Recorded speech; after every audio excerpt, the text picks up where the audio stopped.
Et nous allons passer à l'autre article, après je crois en Dieu le Père. Donc la question de Dieu le Père. Le début du credo commence par quelque chose qui est central, c'est l'affirmation de la Trinité. Avant de commencer à lire un peu, l'affirmation de la Trinité. Donc on va voir Dieu le Père, Dieu le Fils, je crois en Jésus-Christ, je crois en l'Esprit Saint. Donc c'est intéressant de se dire que d'abord, notre foi, c'est une foi trinitaire.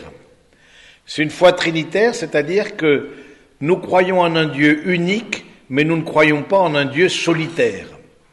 C'est pas tout à fait pareil que, de ce point de vue-là, que les autres religions monothéistes.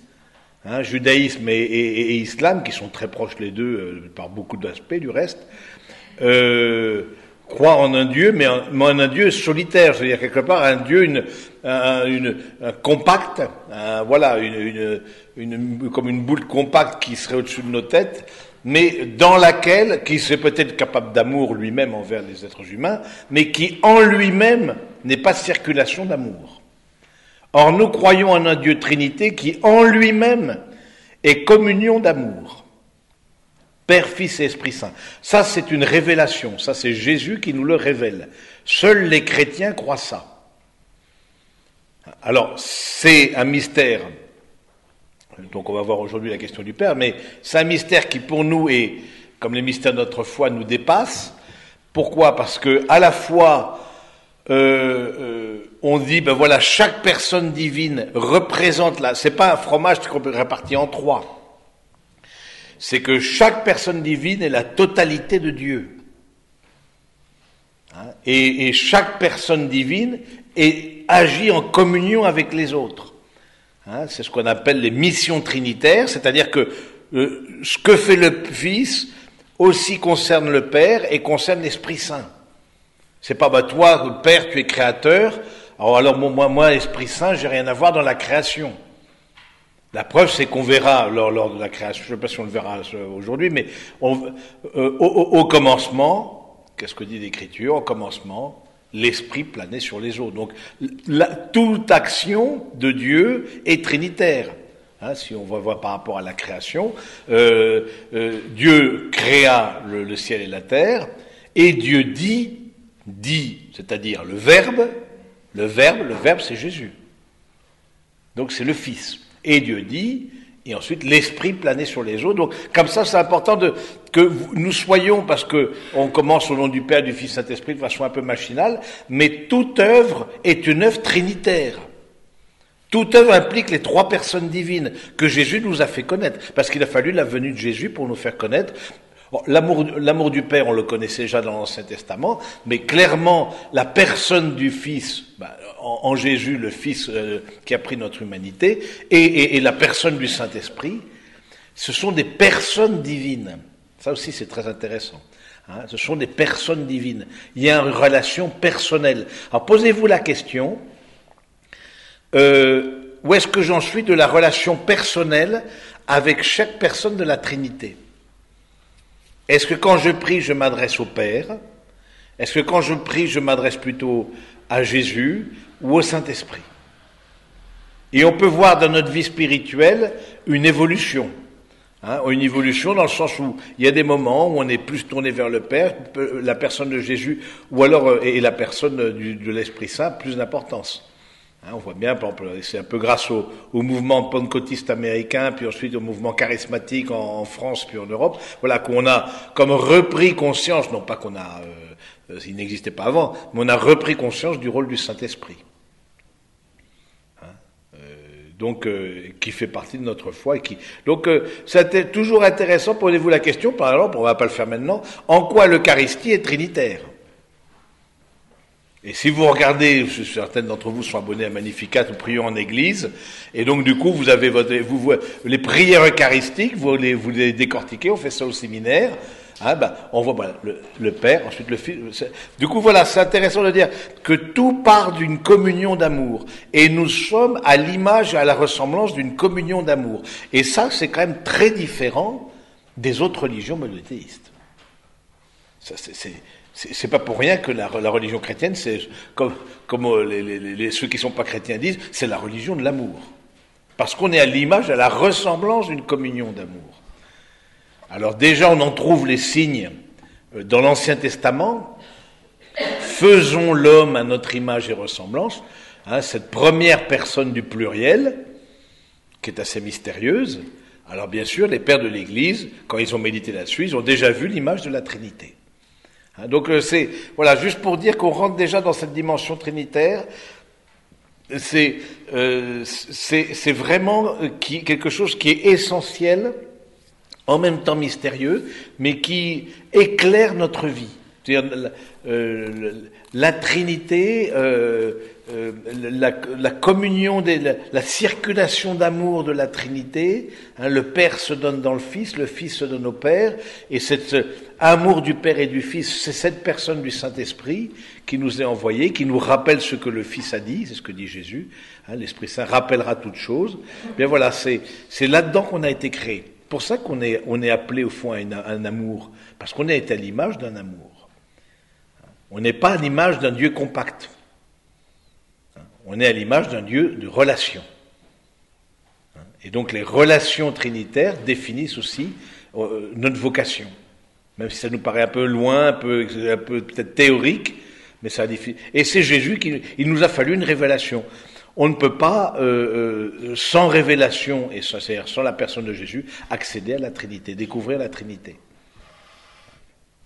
Alors, je vous propose de lire tout simplement, ça c'est une introduction, les numéros du credo concernant le Père, un certain nombre de numéros. J'ai fait un peu un best-of si j'ose dire, mais bon, sinon.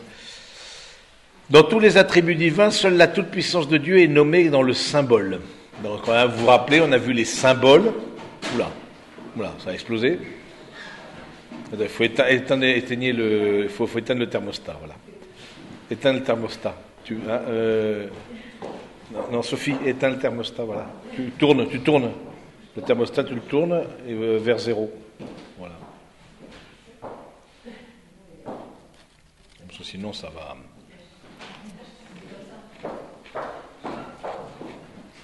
Quoique si ça explose, on sera déjà dans la Trinité. On contemplera la Trinité face à face, qui sera tout à fait sympathique. On passera de la théorie à la pratique. Mais voilà, le symbole, vous vous rappelez, on a vu ça, je ne vais pas reprendre à chaque fois les trucs, mais le symbole, on appelle le credo. Symbole, ça je vous renvoie aussi à ce que vous avez vu, c'est sur le site aussi avec les symboles des apôtres, le symbole de Nicée-Constantinople, c'est le credo court et le credo long. Voilà, c'est grosso modo, c'est les deux credos, les symboles. Donc, les attributs divins qui sont donnés à Dieu le Père, c'est la toute-puissance. La confesser est d'une grande portée dans notre vie. Nous croyons qu'elle est universelle, car Dieu a tout créé, régit tout et peut tout. Aimante, car Dieu est notre Père. Mystérieuse, car seule la foi peut discerner lorsqu'elle se déploie dans la faiblesse. Voilà. Cette toute-puissance de Dieu est pour nous vraiment éclaire tout et une grande portée dans notre vie, dit le catéchisme. C'est vrai que la toute-puissance de Dieu, et en même temps, cette toute-puissance de Dieu se manifeste dans la faiblesse. Et cette toute-puissance de Dieu, on ne l'abordera pas aujourd'hui, mais la prochaine fois, sur la divine providence, cette toute-puissance de Dieu se manifeste dans le mal. Le mal, l'inverse du bien, le mal. Donc du coup, c'est dans la faiblesse, quand je suis faible, c'est alors que je suis fort. Oui, cette toute puissance de Dieu, elle se manifeste dans le mal. Vous m'entendez bien quand je parle? C'est bon, j'ai une voix puissante en général. Donc c'est intéressant de se dire où est-ce qu'on en est, surtout face aux épreuves, d'un Dieu tout-puissant. Parce qu'on se dit, quelque part, un Dieu tout-puissant, mais pourquoi est-ce qu'il laisse le mal agir s'il est tout-puissant? Et ce sera le thème, et je vous laisse avec un suspense absolument insupportable, mais ce sera le thème de notre prochaine fois, c'est s'il est tout-puissant, pourquoi est-ce que le mal agit? C'est la divine providence. Tout ce qu'il veut, il le fait. Psaume 115, 3. Les Saintes Écritures confesse à maintes reprises la puissance universelle de Dieu. Il est appelé le puissant de Jacob, le Seigneur des armées, le fort, le vaillant. Si Dieu est tout-puissant au ciel et sur la terre, c'est qu'il les a faits. Rien ne lui est donc impossible, et il dispose à son gré de son œuvre. Il est le Seigneur de l'univers, dont il a établi l'ordre, qui lui demeure entièrement soumis et disponible. Il est le maître de l'histoire. Il gouverne les cœurs et les événements à son gré. Ta puissance est toujours à ton service, et qui peut résister à la force de ton bras. Voilà, là aussi c'est une manière de dire cette puissance universelle de Dieu, on dit ça aussi omnipotence, vous entendrez le mot, au fond, qui veut dire toute puissance. Hein. C'est absolument important de rappeler cette toute puissance de Dieu et qui est un attribut du Père. Cette toute puissance de Dieu, parce que justement ça nous dit que le monde est d'abord dans les mains de Dieu.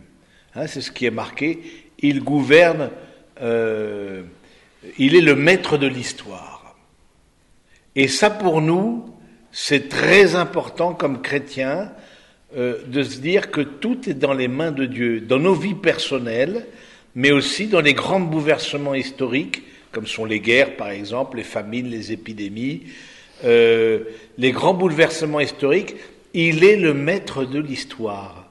Et parfois je peux être tenté de nier ou de douter de la toute-puissance de Dieu, précisément lorsque je suis en contact avec le mal. Or, au cœur même, au tout début justement, quand on parle du Père, est attribuée la toute-puissance. C'est-à-dire que il aura le Père, le Fils vient tout soumettre au Père, pour qu'il ait le dernier mot dans ma vie et dans l'histoire. Donc je pense que ça c'est quelque chose à méditer. Ça peut paraître évident, vous l'avez appris, etc. Mais dans nos vies, où est-ce que j'en suis, particulièrement dans les épreuves, dans cette certitude que toute ma vie est dans les mains de Dieu, et Dieu est le maître aussi de ma vie. Il est tout puissant dans ma vie.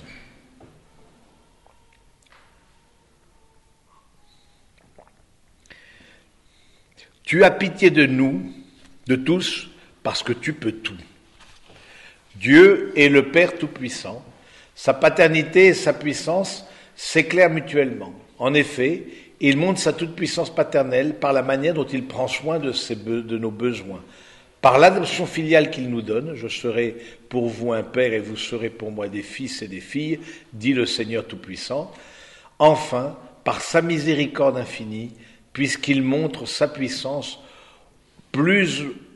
au plus haut point en pardonnant librement les péchés. Vous avez, on peut peut-être même réouvrir le volet là, parce que vous avez peut-être prêté attention, mais en général on n'y prête pas attention, à l'oraison collecte du 26e dimanche du temps ordinaire. Cela est présent, j'imagine, en permanence dans vos esprits. Alors c'est quoi déjà l'oraison collecte ? L'oraison collecte, il faut déjà savoir ce que c'est. Ça n'a rien à voir avec la collecte de la quête. C'est l'oraison, c'est après le Gloria, quand il y a un Gloria le dimanche, après le Gloria, le prêtre dit prions le Seigneur, et normalement quand il fait bien son boulot, il prend un temps de silence. Et donc il collecte toutes les intentions de l'Assemblée pour les offrir à Dieu le Père, par Jésus-Christ dans l'Esprit. Et l'oraison collecte du 26e dimanche du temps ordinaire disait « Dieu qui manifeste ta toute-puissance lorsque tu pardonnes et prends pitié. » Dieu qui manifeste ta toute-puissance lorsque tu pardonnes et prends pitié. Et là, je trouve que c'est aussi beau de dire que cette toute-puissance de Dieu n'est pas une toute-puissance écrasante. Vous voyez, n'est pas une toute-puissance écrasante. Et donc, si vous pouvez libérer les chaises pour celles qui viennent d'arriver. N'est pas une toute-puissance écrasante, c'est une toute-puissance qui est aussi miséricorde. Et ça, je pense aussi dans l'éducation. et particulièrement dans le rôle des pères,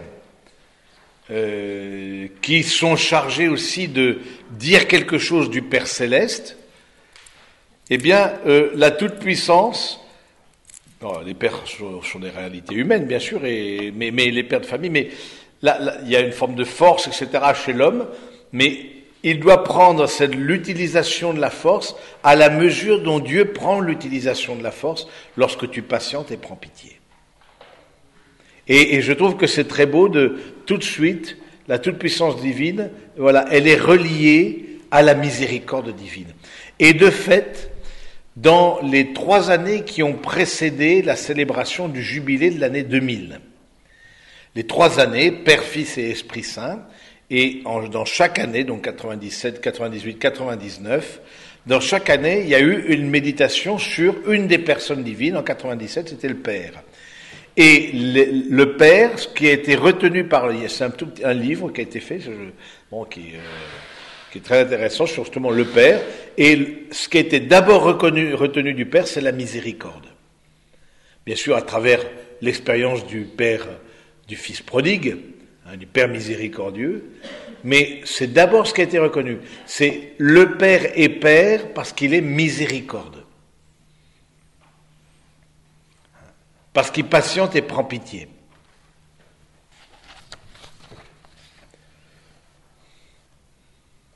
Il y a une toute-puissance, mais en même temps, cette toute-puissance, elle n'est pas écrasante. Elle n'est pas violente.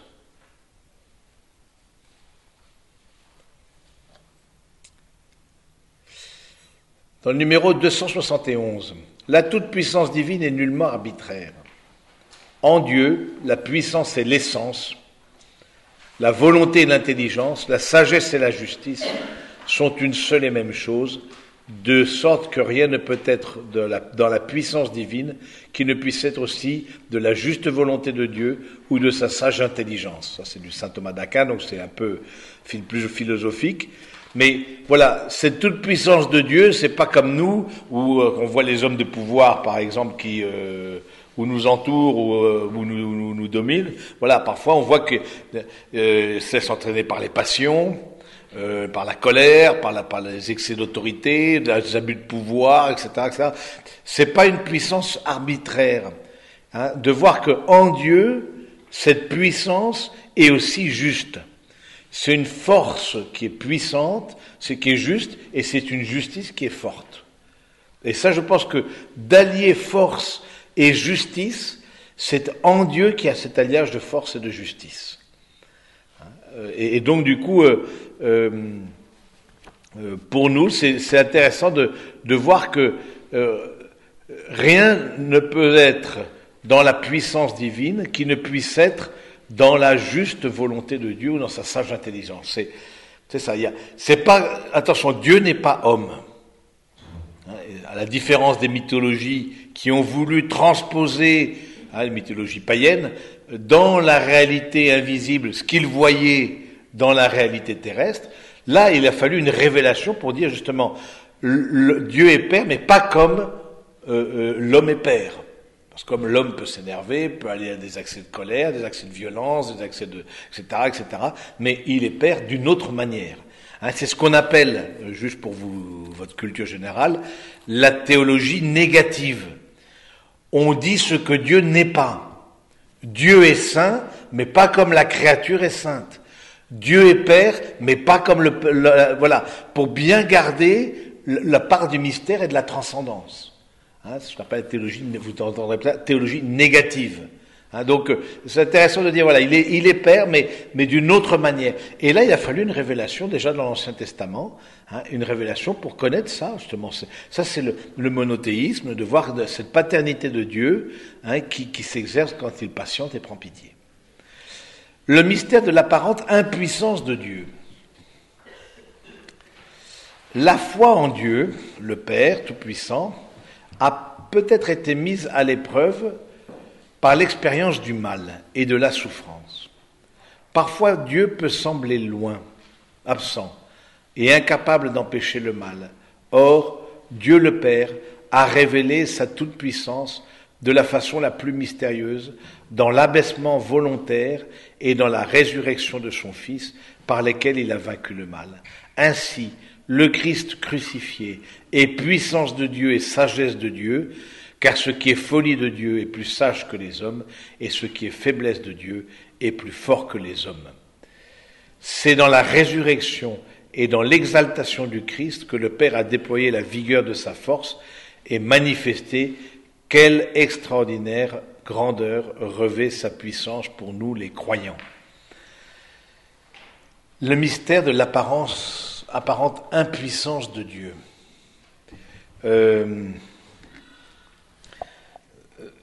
C'est quelque chose, c'est vrai, qui peut-être nous scandalise,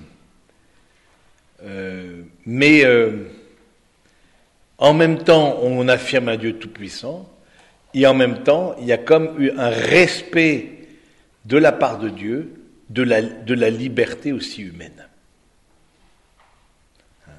Justement, et cet abaissement, en Jésus, on voit Dieu qui accepte quelque part de se faire tout petit, qui se fait tout petit, etc., qui veut même habiter. Tu fais ta demeure en nous, Seigneur. Il y a un très beau chant comme ça. Tu fais ta demeure en nous, Seigneur. Toi, le tout petit, le serviteur, tu fais ta demeure en nous, Seigneur. Mais voilà, il accepte de se faire tout petit. Voilà, c'est cette puissance de Dieu qui se manifeste dans la faiblesse. Au fond, c'est ce qu'on appelle, d'un nom un peu savant, la kénose, avec un K, l'abaissement du Père dans le Fils. Voilà comment Dieu manifeste sa toute-puissance, dans la fragilité. Alors, c'est vrai que c'est typiquement, ça c'est le mystère, c'est le cœur du mystère chrétien. Ça c'est le cœur du mystère chrétien. Nous croyons en un Dieu à la fois tout-puissant, mais qui manifeste dans sa fragilité, dans la fragilité du Fils, qui dit tout Dieu, qui dit tout le Père. Le Fils est la parole du Père, et il dit la totalité de ce qu'est le Père. Qui me voit le Père, dit Jésus. Mais dans cet abaissement-là, particulièrement dans la Passion, eh bien on voit la toute-puissance de Dieu qui se fait faiblesse. Et qui prend sur lui nos péchés. Monseigneur Léonard, qui est l'archevêque de Malines-Bruxelles, j'avais participé à une de ses conférences au JMJ à Madrid, une conférence qui m'avait beaucoup touché. Il a écrit un livre, vous pourrez éventuellement, ça s'appelle 10 raisons de croire, il dit, si nous croyons en un Dieu tout-puissant, mais qui ne se laisse pas atteindre par le mal et la souffrance, si nous avions une telle foi, quelque part, ça peut scandaliser. Ça peut scandaliser un Dieu qui est tout-puissant et en même temps qui reste indemne de nos souffrances et de nos blessures. Mais nous croyons en un Dieu qui a accepté de prendre sur lui, qui se laisse toucher par le mal. En Jésus-Christ. Il se laisse toucher par le mal. Et ça, c'est la petite Thérèse, car je veux un Dieu qui prenne ma nature, qui devienne mon frère et qui sache souffrir. Moi si j'avais commis tous les crimes possibles, voilà, c'est moi si j'avais commis, et car je veux un Dieu, je prends à un moment donné, qui devienne mon frère, qui prenne ma nature, qui sache souffrir. Parce que, et c'est là où le mystère du mal, quelque part, face à la toute-puissance de Dieu, non pas trouve une réponse, mais il y a une compassion de Dieu avec la créature humaine. En Jésus-Christ. Et c'est capital, parce que sinon on peut perdre la foi. On peut perdre la foi face aux événements de notre vie, face aux événements du monde. On peut perdre la foi. Mais que fait le bon Dieu là-dedans? Où est-ce qu'il était le bon Dieu alors? Ou qu'est-ce qu'on a fait au bon Dieu pour qu'il nous arrive ceci, qu'il nous arrive cela? Et parfois on dit, mais il est tout puissant, t'es tout puissant ou t'es pas tout puissant? Et alors les pauvres qui se font massacrer là en Irak, là, moi j'y pense tous les jours à cette ville là qui a assailli, etc. Je me sens complètement impuissant, mais bon, par la prière, je les rejoins, je les fortifie, etc. Mais il faudrait faire autre chose que prier, à mon avis. Mais voilà, on se dit, mais la souffrance du juste, et la toute-puissance de Dieu. Comment réconcilier les deux, si ce n'est en Jésus-Christ? Ça, c'est le cœur de notre foi.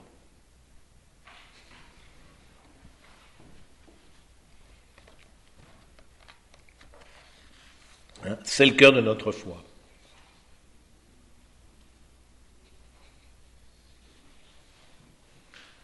C'est pas facile à croire, mais la contemplation de la personne de Jésus qui dit le Père, on est toujours dans les dimensions trinitaires, faut pas. Là on fait chapitre par chapitre parce que voilà, on va pas tout. Mais c'est toujours bien de faire qui dit le Père et le Saint-Esprit qui nous rappelle les paroles du Christ, eh bien nous aide à découvrir dans le mystère du mal aussi une expérience de la toute-puissance de Dieu.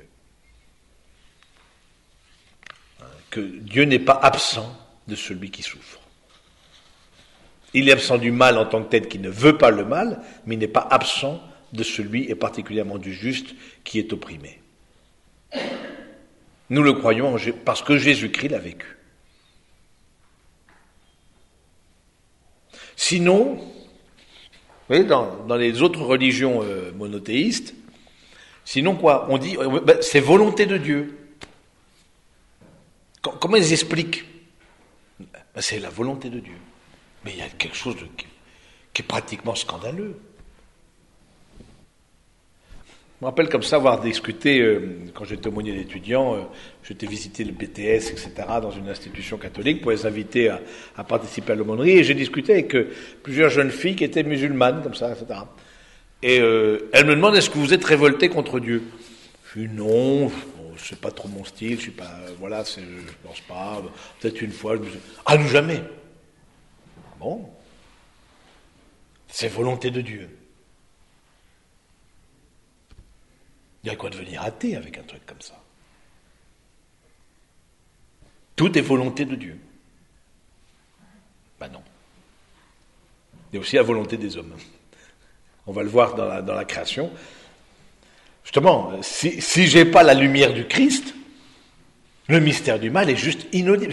Déjà avec la lumière du Christ, c'est pas simple, mais si j'ai pas la lumière du Christ, même la toute-puissance de Dieu, c'est même inaudible, c'est même un scandale.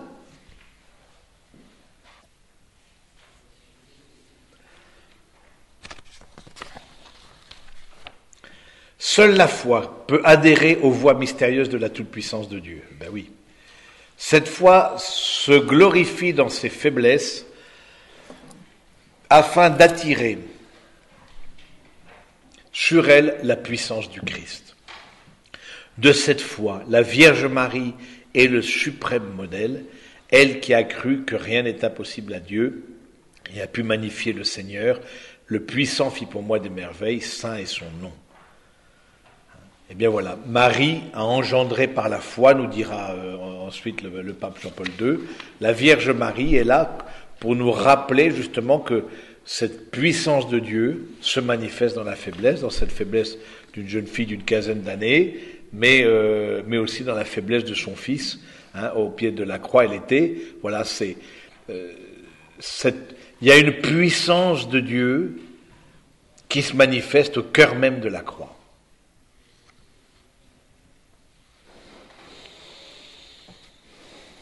Ça, c'est le mystère chrétien. Il y a une force de Dieu. Il y a une force des pauvres. Mais qui n'est pas la force du monde, ou la force de l'argent, ou des armes. C'est la force des petits.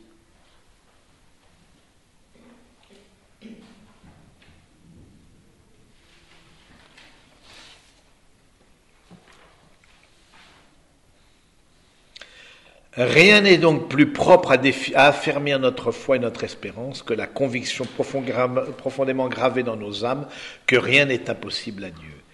car tout ce que le credo nous proposera ensuite à croire, les choses les plus grandes, les plus incompréhensibles, aussi bien que les plus élevées, au-dessus des lois ordinaires de la nature, dès que notre raison aura seulement l'idée de la toute-puissance divine, elle les admettra facilement et sans aucune hésitation. Donc ça c'est une citation pour le catéchisme de Trente. Et donc du coup, je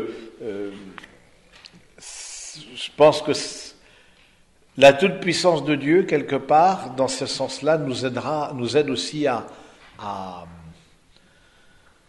accueillir et à faire mémoire de la toute-puissance de Dieu en Jésus-Christ. Et que par sa passion, par sa mort et sa résurrection, on voit la toute-puissance de Dieu à l'œuvre.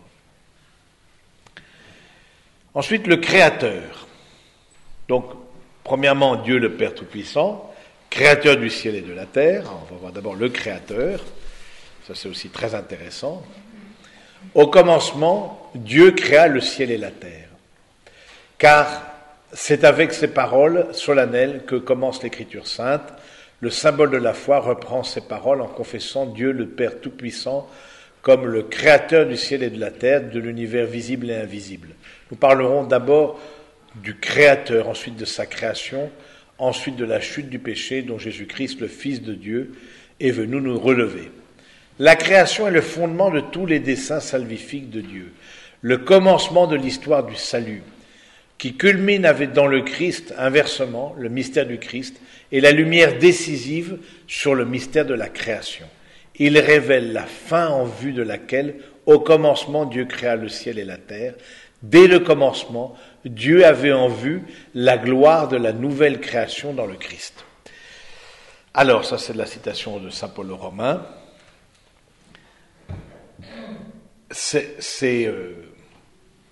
Là aussi, premièrement, nous croyons en un monde qui est créé, qui a un début et qui aura une fin. Le monde visible aura un début et aura une fin. De ce fait-là, nous sommes tout à fait différents de la philosophie grecque qui croyait à l'éternité de la matière. Ça veut dire que pour les Grecs, c'est un monde un temps qui est circulaire. Dans les religions asiatiques, avec la réincarnation, on retrouve un peu un temps circulaire. Nous croyons en un temps linéaire et en un temps fléché. Il y a un avant, et il y aura un début, il y a une fin. Une chose croire en la résurrection, une chose croire en la réincarnation. Ça n'a strictement rien à voir. Donc du coup, c'est intéressant de voir que le fait de Dieu créer le ciel et la terre, de dire qu'il y a un début, il y aura aussi une fin de ce monde. Ce monde passe, la figure de ce monde passe.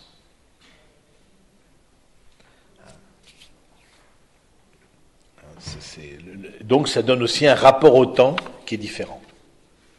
Bon, c'est pas le sujet aujourd'hui, mais ça donne un rapport au temps qui est différent. Et au fond, là, ce que dit le texte, hein, c'est peut-être un peu compliqué, mais il dit quelque part déjà dans la création, il y avait ce désir de Dieu de nous révéler le Christ.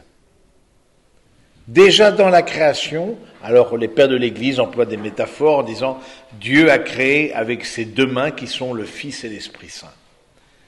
Hein, Dieu a créé avec sa parole qui est le Christ. Et Dieu dit, comme une litanie qui est répétée à l'infini dans le premier récit de Genèse.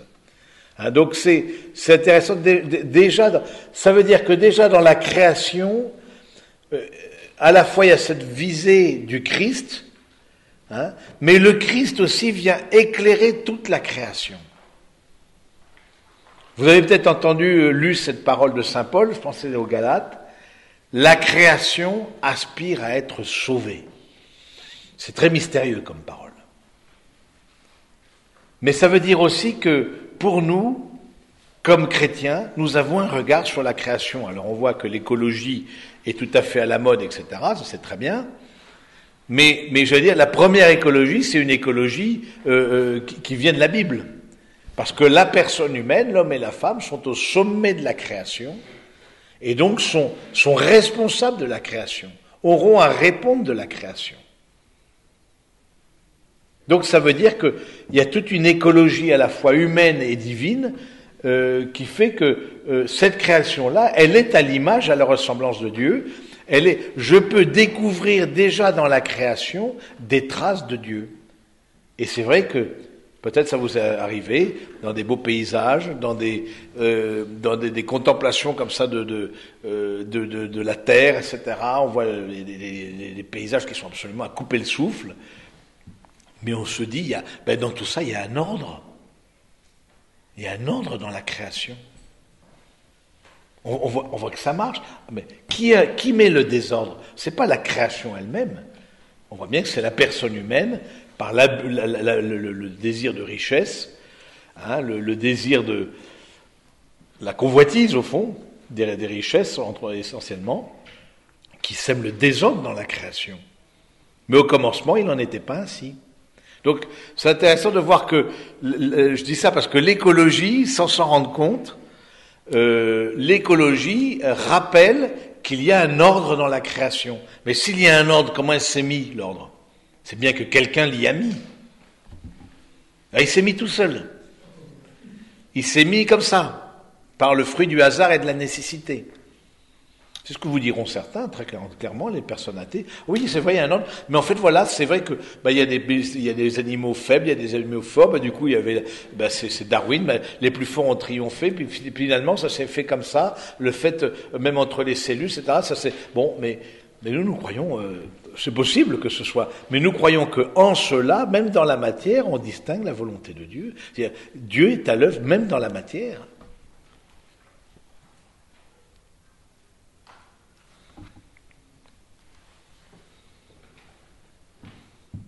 Et donc, dans la création, déjà, il y avait le dessein salvifique de Dieu. C'est commence le salut. Et de fait, ce n'est pas pour rien qu'on parle en Jésus d'une recréation. Jésus nous a sauvés et nous recrée. On est créé à nouveau, spirituellement, par le baptême, mais on est recréé. Parce qu'il y a eu une cassure à travers le péché originel. Une cassure dans la relation avec Dieu, et donc une cassure dans la relation de l'homme avec la création. L'homme avait, c'est ce qu'on appelle les dons préternaturels. Alors vous n'entendrez pas ça tout le temps. Dons préternaturels, c'est-à-dire les dons qu'avait la personne humaine avant le péché originel. Il y avait des dons de connaissance, parce qu'il était en lien avec Dieu, de comment fonctionnait la création. De contact avec les animaux, de contact avec la terre, qu'on retrouve par exemple dans l'histoire de certains saints. On connaît le miracle des loups de saint François d'Assise. Mais nous, on a perdu tout à fait, en plus dans une société hyper industrialisée comme la nôtre, on a perdu tout à fait ce sens du contact avec la nature, ce sens de lien. En Dieu, l'homme et la femme avaient une connaissance de la nature qui faisait que les dangers propres de la nature, un tremblement de terre en tant que tel, c'est pas un danger. S'il y a personne, il y a plein des tas de tremblements de terre en Sibérie. Mais comme il y a personne, on n'en parle pas. Mais il y avait une connaissance justement des tremblements de terre, une connaissance des tsunamis, une connaissance de la nature. Comme par exemple les animaux ont une certaine connaissance de la nature qu'on n'a plus. Donc, tous les animaux, au moment du grand tsunami en Thaïlande, tous les animaux sont partis. Et ils ont déjà senti que ça arrivait. Il n'y a eu aucun animal mort. Tous ceux qui étaient enchaînés ou voilà, mais ils sont tous partis. Parce que il y avait déjà, ils ressentaient dans leur sensibilité, nous on a une intelligence, mais ils ressentaient dans la sensibilité le danger. Et c'est ce qu'on appelle les dons prêtres. C'est qu'on ressent dans on n'a pas idée de ça parce qu'on est tellement coupé de la nature, mais on ressent on ressentait avant le péché originel, dans notre intelligence, une conscience, un lien avec la nature, un lien de connaissance avec la nature. avec les animaux, avec le cosmos. Et c'est vrai que ça nous a été enlevé de phare, la chute originelle. Donc, c'est intéressant de voir que là, de fait, il y a un dessein salvifique dans la création. Le Seigneur veut nous sauver et veut se donner, il y a une connaissance de Dieu le Père à travers la contemplation de la création. C'est pour cela que les lectures de la nuit pascale, célébration de la création nouvelle dans le Christ, commencent par le récit de la création. De même, dans la liturgie byzantine, le récit de la création constitue toujours la première lecture de la vigile des grandes fêtes du Seigneur. Selon le témoignage des anciens, l'instruction des catéchumènes pour le baptême suit le même chemin. Voilà. On fait d'abord, quand on fait un cheminement, on commence par Dieu qui crée et qui nous recrée en son Fils.